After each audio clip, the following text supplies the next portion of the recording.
Welcome to Backwater Casting. I'm your host, Rick Greene. Today we're fishing on the lower St. John River for some early season smallmouth bass. My guests today are Chantal Landry and her son Sebastian, or Seb as we called him during the day. They both fished before, but we all learned a little something extra today, and we're going to spend a few minutes after a while and give you a tip.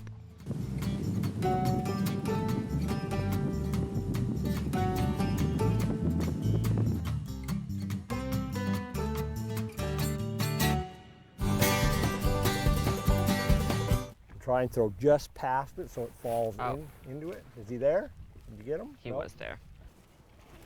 There he goes. Oh, I lost it. You That sounded okay. Yeah. So it was pretty strong.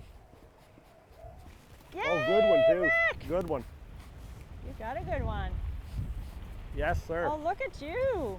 That's huge. Listen to what Sebastian had a minute ago over there. Did he? Yeah.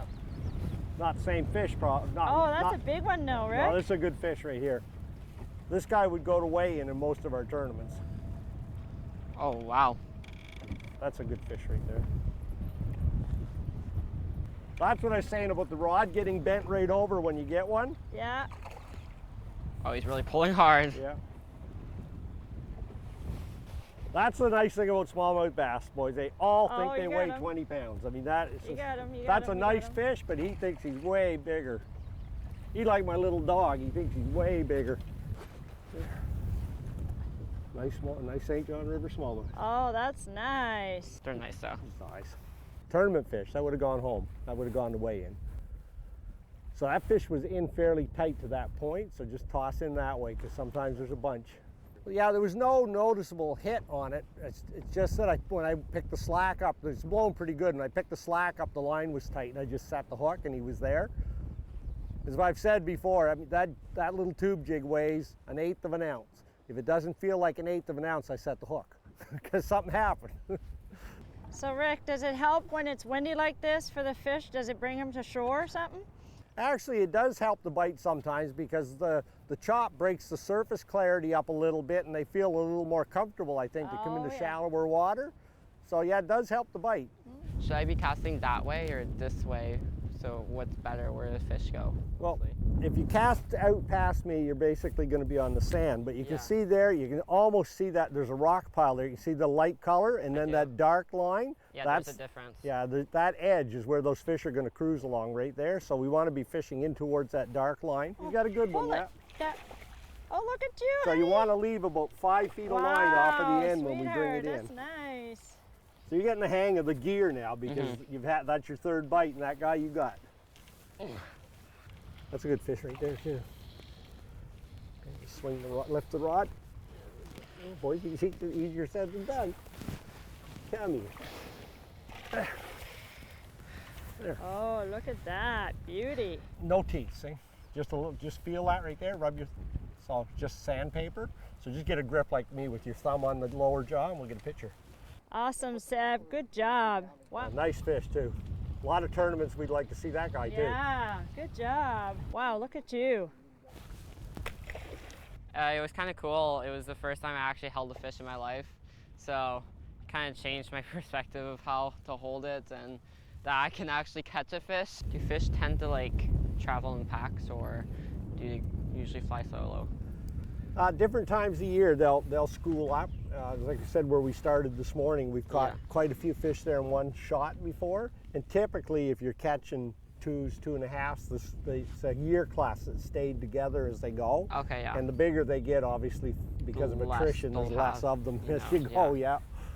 Now I'm using the Blue Fox, and it's different in a way that it spins also. So every time I kind of feel like I have a fish on, but I don't because it's just spinning around. So it's a little different like that, but you also have to go a little faster, just like keep the line straight too. Is this bait better for catching than the one that my mom used? Not really. It's just different. If we were fishing a tournament right now, you and I would not fish that bait at the same time. I would probably throw what your mom's throwing, or we always throw something different. Different every time. Yeah, because like a while ago there, I had one hit that top water. Yeah. So I was on the surface and you were on the bottom. Okay. We both got bit. Yeah. and maybe the ones that you caught might not have come up and hit that top water. 'cause it's So we different. always throw something different. It isn't that one's better than the Keeps the other. It's just that suspense. we try and find out what they're doing and which Yeah. one's working the best. And Surprises there is them. the odd time that we will both throw the same thing if we figured it out. Yeah. But usually we're throwing different stuff. Different. Yeah, it's a good fish. Oh, Oh, that's yeah. a big one. So there are still fish here. No, there's fish here for sure. Holy. How many pounds do you think? 3 anyway. At least 3. They don't quit. And up. Yeah, nice. Ooh. Ooh, nice. Wow. It's about the same size you had before. Yeah, it might even be a hair bigger.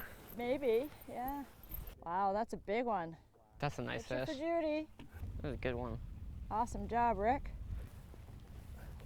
That's another one that would go to weigh in today. Oh, I lost him. I got a big sunfish. Oh, you do? Is this still on? Now you have. Yeah. Oh, So wow. look at that now. Oh my God. I have a what- smorgasbord. I have a tube, a clam, and a sunfish. It's a buffet. That is Cool. extremely rare to catch a sunfish Okay, we on a gotta take a tube, picture of because this. that's a fairly big bait. Yeah, it is for that small fish. It's a great catch. That's a pretty fish. They're very pretty, yeah. Yeah, that is extremely rare to catch them on a tube because their mouth is so small. A pretty little fish. Yeah. I can see why people get hooked on fishing. There you go. Yeah, I got him. I got him. As soon as that hit the water, that's not bad Got for. him. Ah! Oh, nice. She's flipping. Get the net. He's coming. Oh, Okay, look at you. just lift the little- rod. Lift the rod. Ah, woohoo! Another good Okay, one. now we'll take a picture. See, that's all there is for teeth. It's just like a little bit of Oh, yeah. sandpaper there. Okay. So you Yeah. squeeze hard with your thumb. Good job, Mom. Nice. There you go. Ah, look at that. Smallmouth bass. Yay! It's a great catch. Love it. Congratulations, All Mom. right, Just release it over the Yeah, side just there. like it's a pretty big fish. over You here. just drop it. It's okay to drop it. That How's was that? fun. Set the hook. Come back on it. Back on it. You got it, Dara? No, he's got it. Is it the same one? No, Oh, look at you. no, he's still there. No, he's still there. The tube come up the line, but he's still there. Just lift the rod. Just lift the rod. I need the reel. Smaller one, but nice. Yeah. Awesome. Nice. You develop. I got something. So you got the pickerel award right now. Ah! You got the net ready? I am. Lift the rod tip up Yeah. and reel down as you go towards the fish. Then pull them in with and then reel down. There you go. Lift them up and reel down. Yay! Take a picture of that one. I'm so jealous you caught the biggest fish yet. That's why they call them the chain pickerel. Looks just like a chain link fence down the side of the body. Wow. I did take a picture. Take a picture? Did you take a picture? Okay, let him go. Go away, little buddy. I got a big one, that's for sure. He's got one on. He's got him messed up in the grass a little bit. You're doing well. Okay, just don't reel anymore. Just lift the rod. He's under the moat. Oh, bring him back. Oh, a little more. I need a longer handle. That's not too bad. It's a bit smaller than what you had earlier. Yeah, well, they come in all sizes. Any size is good. Excellent. This buddy's not leaving. Gently back into the water, babe. There we go. A lot darker there, and it was close to the edge too. And then there was like these little fishes that are like preys to what the actual big fish was chasing. So then we saw those and we just knew that they were running away from the actual big fish, so we were just kind of knowing where it was.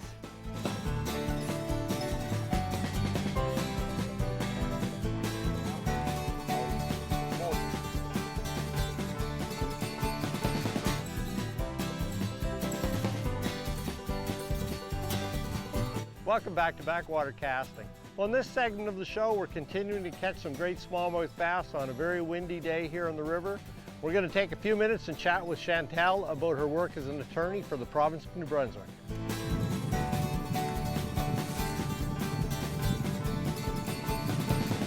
We'll take him wherever he's coming from. Oh, wow. Oh, that's a good one. Put him back in the water.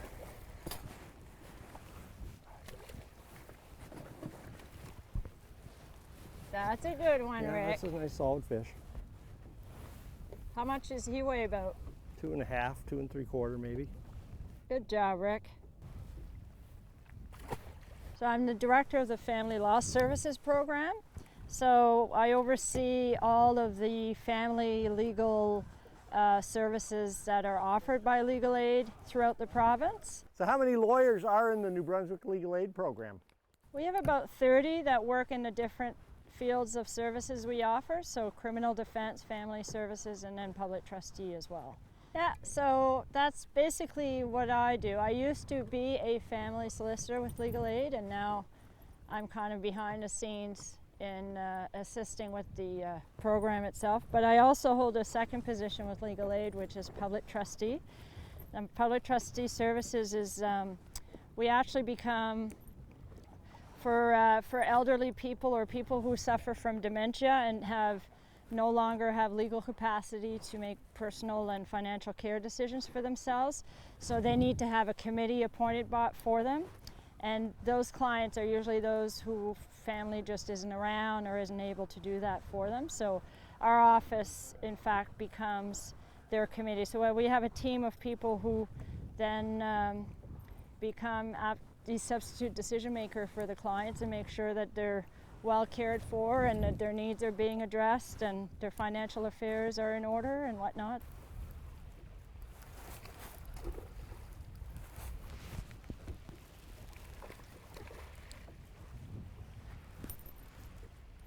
Oh, he's a fighter. They're tough as nails. They're tough. Wow, you're doing well. Holy geez, is that the same one? No. The same one.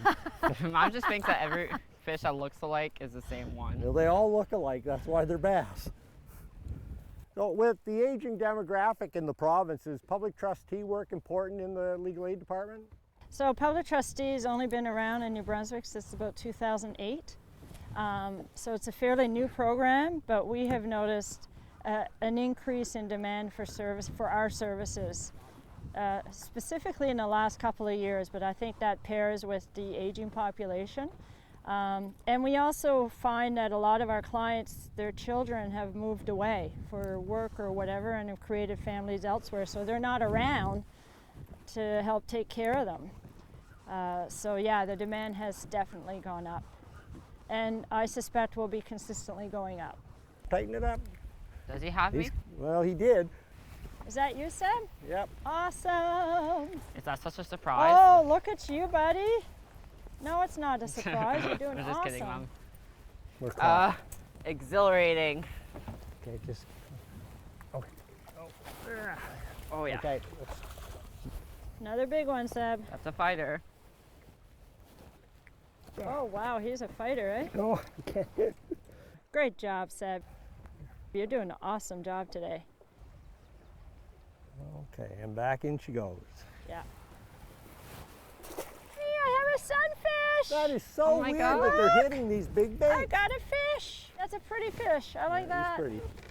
Like I that's know, sharp. I know. They flare up like a perch does. That does, and you should see How sharp hard is that's it? like Oh, a they're sharp. nail. You just touch it, but don't hit don't it hit hard. it. Oh Yeah, yeah. Wow. they'd stick you. That is some defense mechanism. Yeah. That's awesome. Well, where did you get your law degree, Chantal? So I went to law school at University of Moncton. Oh, I have a little fish coming after me. Yeah, finished my law degree in 92 and I was called to the bar in 93. I worked in Moncton as a lawyer for close to 20 years and then moved back to Fredericton where I was originally from 6 years ago. Baby What bass. I got? A small one. No, white perch. Oh, look at me. Chantal. I'm a buffet kind You of are fisher. slaying it today. That's a big white perch. Is it? Yeah, I'll leave them hooked till You you gotta get be your kidding me. picture. That way you don't have to No, I physically. know. Good job, Mom. Does that have like sharp? Yep. Yeah. Not as bad. Just gonna hold this. Hold the Oh, bait. hold There it. you go. Yeah, There you he's go. not as big. Did amazing. Very sharp on top. Yeah. That's a defense mechanism for I them, would is say, it? yeah, they flare up if Yeah, something's after Yeah, them. yeah. Bro, yeah, when without- it's amazing. Oh, They get yeah. all 3 hooks. Well, the day is fabulous, and I can't believe I've caught that many types of fish. I was counting on just catching one, and I caught like 4 or 5 of different kinds. It's amazing. I mean, you just don't catch them on a tube. Their I know mouth it's a big handle. His mouth is so small. How is he catching it all? Well, you just get it right, I guess. Anyway, I got a barbless hook, so it came out fairly straightforward.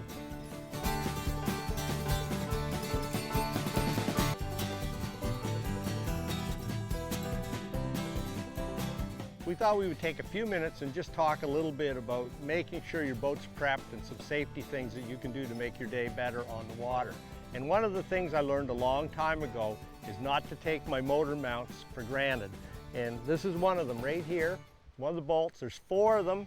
On my boat, they go through the jack plate, which is bolted to the transom. On your boat, they may be bolted directly to the transom. Check them. Every time you launch, do a walk around, check them. I had one tournament we fished. I did my walk around before launch. 2 of them were backed right out to almost no threads in the nut. And that is a life-threatening situation. So take a minute, do a little walk around on your boat, and check your motor mounts in the morning. Well, a few of the things I want to share with you today are partly to keep yourself comfortable on the water and partly some of the safety gear that I keep in my boat. So as far as comfort goes and safety, a good pair of sunglasses with an impact-resistant lens, a sinker coming back and hitting, or a big treble hook coming back, I would much rather have them bounce off my lens than behind the lens in my eye. And the next thing we're going to talk about is sunscreen. And buy a good sunscreen and use it. We do every time we go on the water. Skin cancer is on the rise. The life you save might be your own.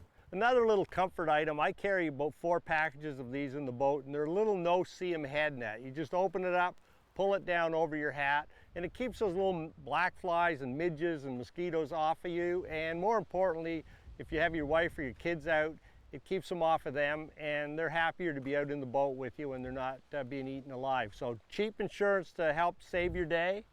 Another little thing I do, these are emergency ponchos. That's how big. You've got 3 people's ponchos in there, so if you get caught out in the rain, you're not having to run for the dock just because you get in the shower and got wet. So little things make a difference in the boat. Something else everybody should have in their boat is a basic first aid kit. Bandages, just for small cuts and abrasions in the boat. For mine, I have sanitary hand wipes in there. Just if you do get a little cut or something, it gives you a chance to clean it out. I also have antiseptic ones in there. Small packages of Tylenol. I've got Imodium for diarrhea. That sounds a little humorous, but it isn't when you're in the boat. So Imodium, a little bit of Motrin, some Tylenol, and again, bandages. Just something basic in the kit in case somebody gets a scrape or a cut in the boat and doesn't ruin your day. So this is a basic waterproof boat box, and I keep some emergency items in there. There's things that you might need in the boat, just basic stuff. A multi-head screwdriver if you have to get into something or fasten something. So I've got all the bits in there, just a small screwdriver.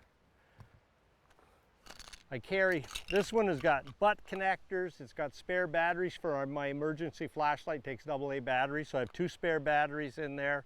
If I have to splice, I've got butt connectors in there. I've got spare fuses in there for my main engine, it has a fuse, and my sonar units, I have fuses in there for those as well. It gives you a chance to, if you blow a fuse, you've got to find the problem, and then I've got multiple fuses, so if I don't get it the first time, I can keep going.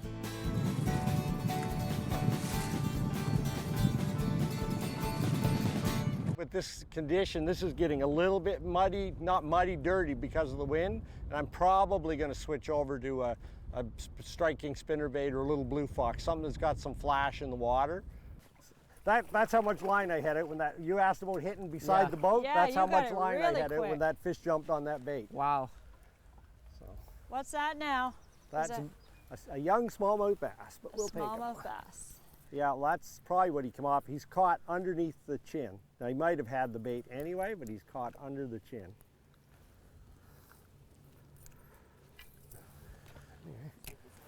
Nice, oh yeah, nice healthy fish. How old would that fish be, Rick? Oh, he'd probably be 8 years old, maybe. How can you tell the age of a Well, fish? I'm just guessing on the size. Okay. They grow and they grow slowly Yeah, in New goes Brunswick because of the half the winter they're dormant. Oh, right, or I half suppose, the season. yeah. So Not feeding. But he hit that with 5 feet of line out, so he was looking for it. Yeah, he's hungry. They're small. Yes. He's small. He's a little guy. You little tiny one. Probably a small male. He says, I'm not that small. Oh, what is that? Is it bass? Oh, small, yeah. Don't Oh, like yeah. that. He's been caught before. Oh. Oh God. Nice, healthy little guy, though. So catch and release works. That's Yeah. proof right there. Yeah. Just lift a little bit with the rod tip and see if he's there. Swing. Watch, he's gonna go behind. That's a big fish. That looks like a good fish. He's got an aggravated smallmouth. Agitated. That's a good fish right there, bud. There he is. That's a nice fish. I need a longer hand than that. It's great. I'm very happy that he got one here. Fast-paced and unexpected, because it took a while, but Couldn't have been too unexpected because you cast where he was. I know. Still. Well, that's why you got to be patient with fishing. Grab him by the lower lip there. Really tight. Yeah. I got this. Nice. That's great. All right. Cool. Back in he goes. It was a pretty aggressive fish. I mean, it was a fatter fish, I have to say. It was less skinny, and also I didn't really feel what it was. So I kind of just looked at the line, see if it was moving a little bit, and if it was moving a little bit, and I knew there was going to be a fish on it. But then when you start pulling in, you start to feel it more. I know from your mom's Facebook page that you're in volleyball, so why don't you tell me a little bit about that? Well, I started exactly when I got to Fredericton. It was my brother that kind of inspired me to start playing. And, well, I just kind of played for the school and played with the same club for the last 4 or 5 years. So I got really used to playing with the same guys, and it just caught on really fast, you know. And I also play some beach volleyball during the summer, so it keeps me going too, and that's really fun. It's incredible. So you just got back from the volleyball nationals. How did that go? Yeah, we did go to volleyball nationals. This was our first year to go, and it was pretty awesome because every 4 years they have a tournament, which is in the west. So then they have probably 800 teams rather than 200 teams going, because usually we're divided by east and west, but this year was completely everybody. So we went to Edmonton, Alberta. We got to go to Banff too, because make a trip out of it, why not? And yeah, no, it was really fun. It was a good experience, and we played decent, I'd say. We usually play a little bit better than we did, but I mean, I got a lot of playing time, and I got to play positions I'm not used to, so it gave me a good opportunity to see the caliber of other provinces too, because we don't get that much here. I've got one. I'm just gonna flip mine. I'll flip mine, yeah. It's a good one. Okay, I'm gonna take credit. 2 and a bit, 2 and a quarter. Huh?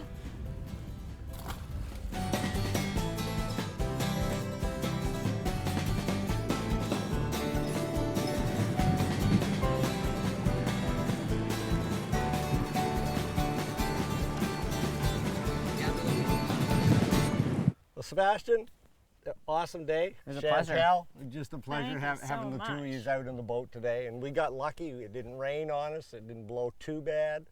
And we caught some fish. So it Yes, was we all did. in all. And you caught quite a few different ones too. Sunfish, I perch, did. white perch, bass, I and can't a believe she pickerel. remembered It was a every great single one of their day. Yeah, names. so Yeah. you did really well. You got a nice mix of what's in the river. Probably a sturgeon and a muskie maybe is what you left behind. So, Well, next time. no, it was a good day. And like I said, it's the guests that make the show, and we loved having you guys with Well, us today. thanks so for Thank you having very us. much. It was a very good pleasure. Yeah. Thank you.